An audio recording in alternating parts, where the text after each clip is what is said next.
Good morning, and great morning, guys. Welcome to another fabulous episode of Exit Strategies Radio Show. Hey, I am your host. Yes, that is me, Corwyn J, Melette, broker and owner of Exit Realty Low Country Group in beautiful North Charleston, South Carolina. If you are listening to this show for the first time, you, sir or ma'am, are in for a treat because our mission is very simple. That is to empower our community through real estate education and financial literacy. We are legacy building. That is what we do. So, guys, look, I want to give a quick shout out to everyone who listens to us again from the coast all the way into Monkey's Corner. Sometimes y'all lose the signal when y'all get out there past day, right out there in St. Stephen's and Bono. But we love you guys out there because you guys tune in faithfully and listen to us every week. I am so humble, so honored to be able to share this content and this information with you all.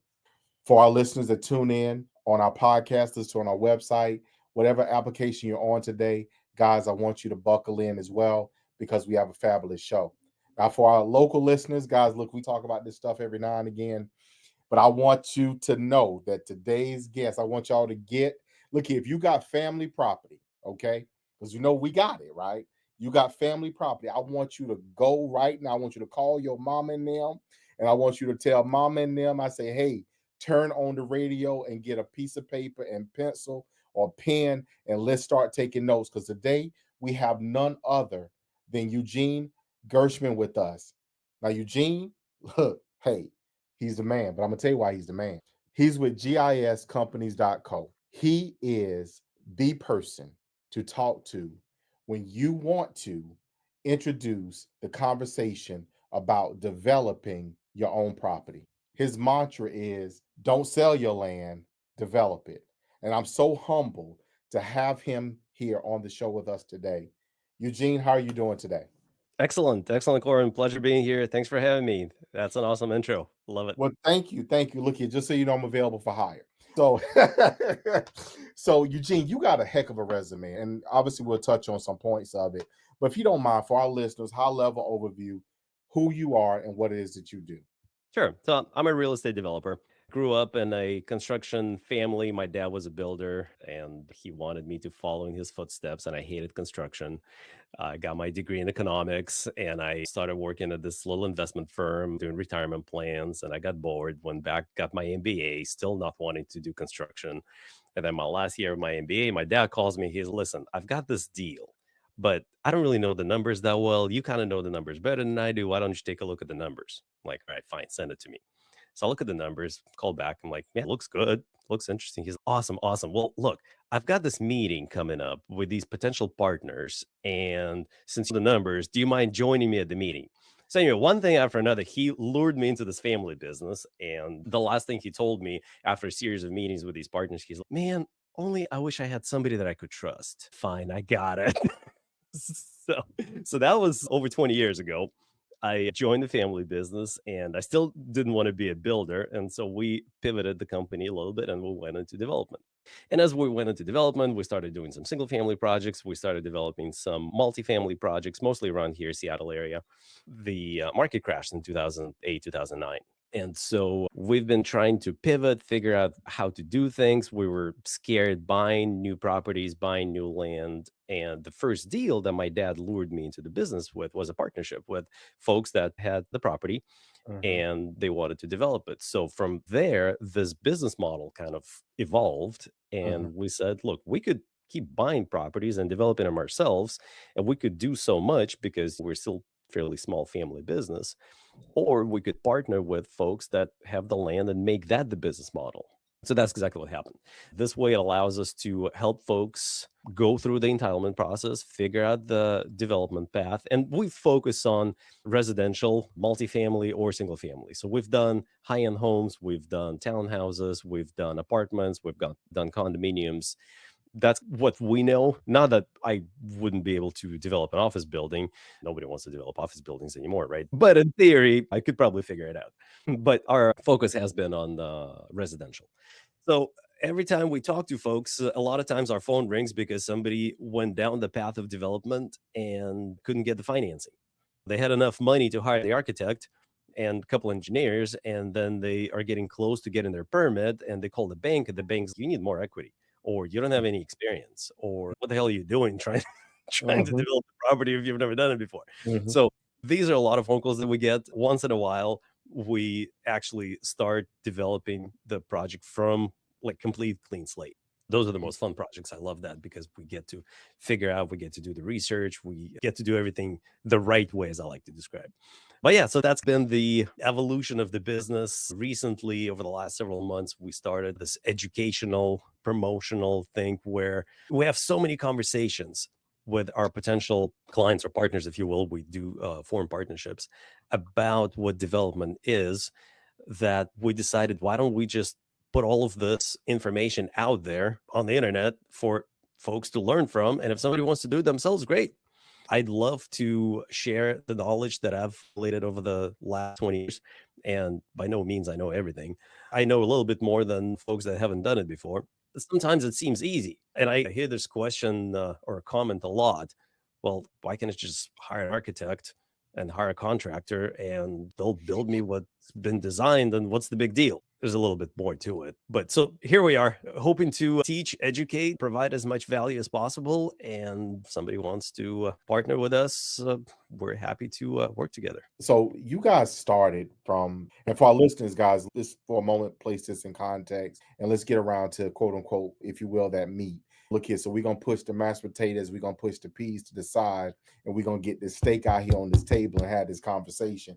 But just so you understand how juicy this steak is, I don't know how you like it. Some of y'all like them a little done, some of us like them a little bit wet in the middle. But short version is, you started like with a two-person team, if you will. You've grown this company now to where you guys are doing 30 or more $1 million annually in volume as far as the projects and stuff that you guys are completing. That's right. Yeah. In the beginning, it was just me. Back in 2003, when I started in '04. So we set up the company in '03. In '04, we started building more stuff into it. And then right around that time, I'm trying to remember, '04, '05, my sister joined the company. So it's a true family business. She got her degree in marketing, and so also not a builder. That was just us. For the first couple of years, it was just us sitting, sharing the office. It was one room with a view of our next project. That's how it grew. That's how it grew. So obviously, dad is in his feelings because neither one of y'all decided to go into construction. So hopefully, maybe a grant or something to come along and be like, "Look, that's what I want to do." What's also interesting, you made mention of there, without saying it, you guys started basically shortly before the recession. I mean, I got into the business, the industry in 2004, so this is year 20, if you will. When I tell people I'm too stupid to leave it. I love what we do over here, but you guys started and weathered that storm as well. So kudos to you, because look here, we know what some people are going through during that time period, and the end result or the way out, if you will, that some people took during that time period. Kudos for you guys for weathering the storm and still pushing along. So I'm gonna plug a question in here. Your expansion is now more of a focus on educating others as far as the opportunities they may have. So if someone has maybe, if you will, a potential project or something that they, okay, well, look, I really would like to do this, but I have no idea how to get it done. You guys are now a resource to help people to understand, one, if it's even a viable project, and then also the legwork or otherwise giving them insights in what they can do in order to make that potential development into a reality. Does that sound about right? That's right. And going back to the origins and to how we got to doing this, and why I think it's important for folks to realize that there's a lot more to it than just hiring an architect, is I thought this way myself at first. With our first project, we hired an architect, and we, as natural to most people, got somebody who was not very expensive. We shopped around and we were happy about it. The guy seemed like he knew what he was doing. It was a small firm. We're like, perfect. We don't need to work with a large firm. This is excellent. We met with the city. The city told us their process, which is a pain in the butt. It's a multi-layered process. You first have to go through design review approval. Once you get the design review approved, then you can apply for building permits, and it's a multi-permit process. Okay, not a problem to learn. Anybody can figure that out.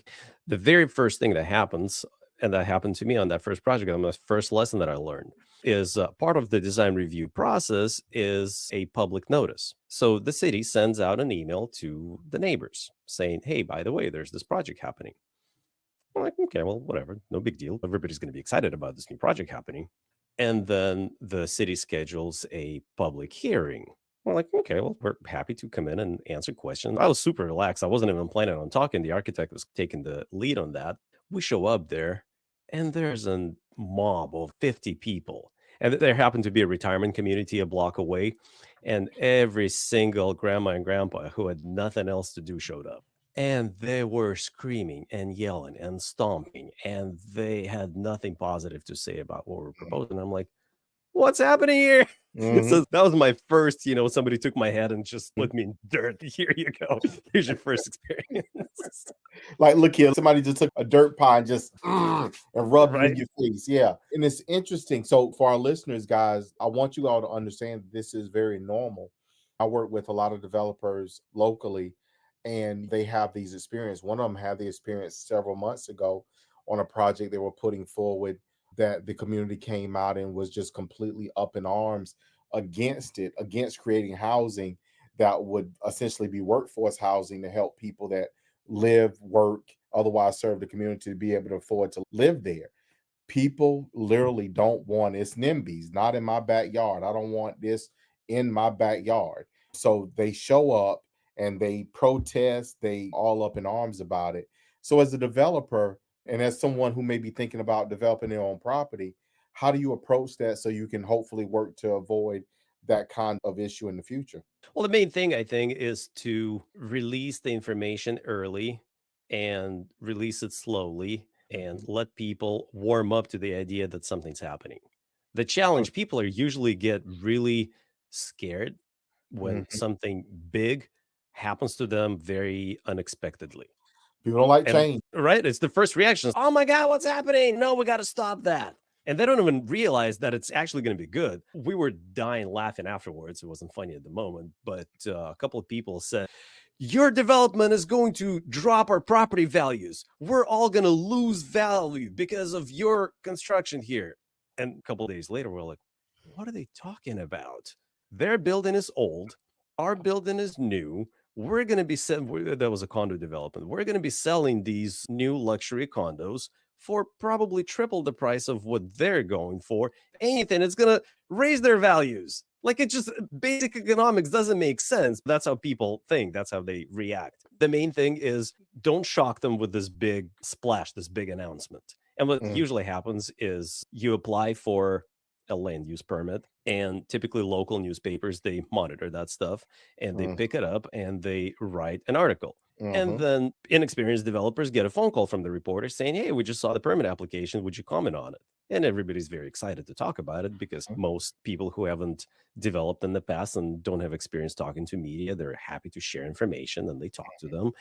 And sometimes press misuses the quotes or mhm, takes them out of context, and because they like the sensations, mm, every newspaper, they want that big splash, so they embellish, they make the story more juicy than it really is, and people get scared. So our approach is, listen, first trickle information, and social media is great these days because you mhm, can start releasing information, you can start warming people up before it mhm, hits the press, before it mhm, hits the big announcement. And mhm, then a lot of times we do one-on-one meetings with neighbors. We do small group meetings with neighbors. We try to warm them up. It once blew up in my face too. We scheduled a unveiling for the neighbors and booked out this restaurant across the street and invited them and served food and drinks and showed the project. And they were super nice. They ate our food and drank our That's wine right. Yeah. and asked questions. And next day they started writing letters to the city.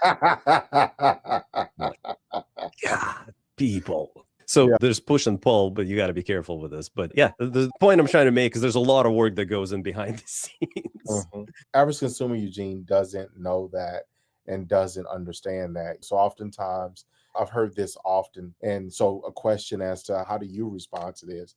But I've heard this a number of times where people say, well, such and such did it. Why can't I do it? Or what have you? I mean, they have this maybe in the area where they are, there was another subdivision that was put in, but there's all kind of implications on the back end that density, traffic concerns, and all that stuff. So yeah, another development might have gotten approved and got completed. Now you're proposing one of similar, greater, and perhaps size or what have you. What will that do to the community? So how do you respond to people with that particular question? The main thing is to find out what's important to these folks. And a lot of times people really don't mind the finished product so much. What they really don't like is ongoing construction. That's really what a lot of folks are upset about because it is a pain in the butt. It's going Mm-hmm. to take 2 years. We're going to have to close streets. There's going to be an army of construction workers that's going to need, especially if you're in the city, they need to park Mm-hmm. somewhere. There's not enough parking. So they're going to take up a lot of street parking and there's going to be dust and there's going to be noise and it's just unpleasant. Mm-hmm. So you have to warm them up to the idea of, look, it's inevitable. If we don't develop this, somebody else will. If we don't do this now, somebody is going to come in. So you're Mm-hmm. better off just rip the band-aid and deal with it for the next couple of years. Whatever's coming is going to make this neighborhood better. It's especially prevalent in the urban environments where, a lot of our apartment buildings are in an urban environment.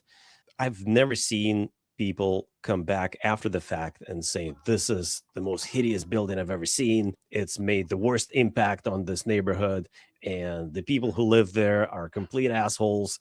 And we wish it would never happen. I've never heard that before. What people usually complain about is the construction process itself. So Mm-hmm. a lot of education is important. And then bottom line is the values are going to go up, and that's the biggest selling point, is the values are going to go up. Every time we develop a new building, we're looking for ways to improve the neighborhood, to make something, either the building would stand out or it would have some public amenities, or it would have, and the city, most municipalities encourage that as well, but have some nice curb appeal, maybe a water feature, maybe new landscaping, things that would improve the neighborhood and would make a difference for not only the local climate, but the environment overall, and just create something better. So educating the neighbors, educating even the city officials sometimes is the So what I also heard in there is about getting an understanding about what is going to fit best in the area. Whether you're, again, if you're in the city, if you have a lot or a couple of lots, what is going to fit in. I've had this conversation recently with a client with a property they own looking to redevelop it, what's going to fit in, what's around, what matches the aesthetics of the neighborhood and what doesn't. So having that is very important as well.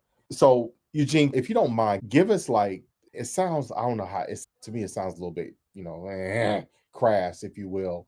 But like, what is that like that do not do? You're thinking about developing a site. What is it that you definitely just initially just you should not be doing on the front end? We've talked about going out and hiring people and just thinking you can do stuff. But what really is like that? Definitely don't do this because if you do this, then it's never going to work. I would say the main thing is, do not assume that it's going to be easy. It is never easy. That's the mistake that a lot of people make, is even very smart people. I've talked to doctors, engineers, like literal rocket scientists, very smart people. They figured out how to launch a space shuttle. That's how smart people are. And so they're like, how hard is it to build a freaking building? Get a set of plans and then you hire a guy that knows how to, like, that's the attitude. And so that's my first thing, is do not assume that it's easy, because there's a lot of nuances. There's a lot of these little things that you just forget to think about. And then number two is, never trust your contractor buddy who gives you a price per square foot. That is the most dangerous figure you could make a multi-million dollar bet on. Even if we're only talking about a couple $100,000, it is still the most dangerous figure to make a bet on, because cost per square foot, they could range so wildly. And there's Mhm, so many things that impact it, and multiple different things that people think of when they quote that cost per square foot. For mhm, example, your contractor, when they think of the cost per square foot, they might think of the gross cost per square foot.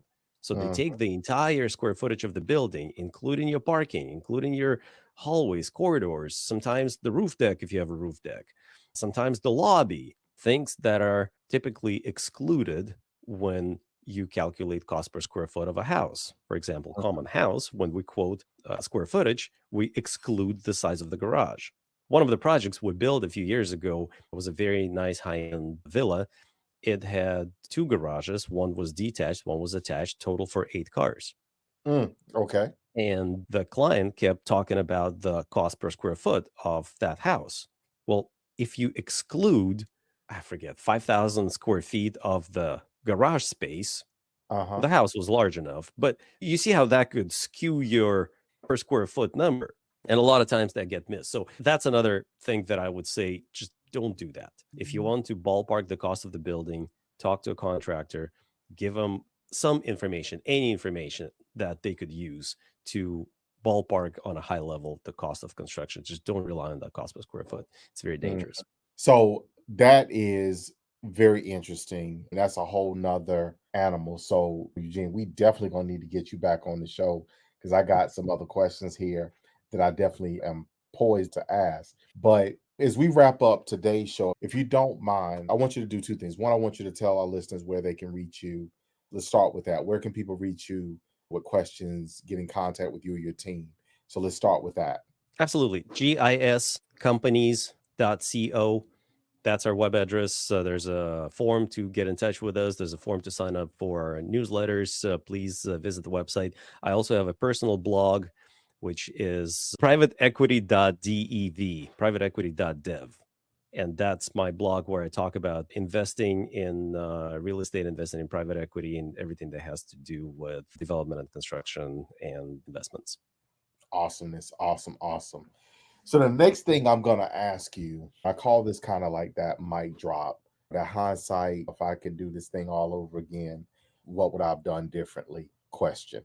So to that point, Eugene, if you could, looking back over the years that you've invested into this arena, this space, if you had to look back, what would you have done differently that would have you, you believe, substantially further along than what you are now? Personally, I think recognizing that experience is built over times and recognizing early on what I don't know so that I could learn those things. And one of the things that I personally haven't done very much for the first 15 years of my professional career is building my marketing campaign, if you will, marketing strategy, contributing to the world of social media, of information, and making sure that what I do now or what I do generally is out there and known so that not only it could benefit my business, but so that it could benefit the people that are in my community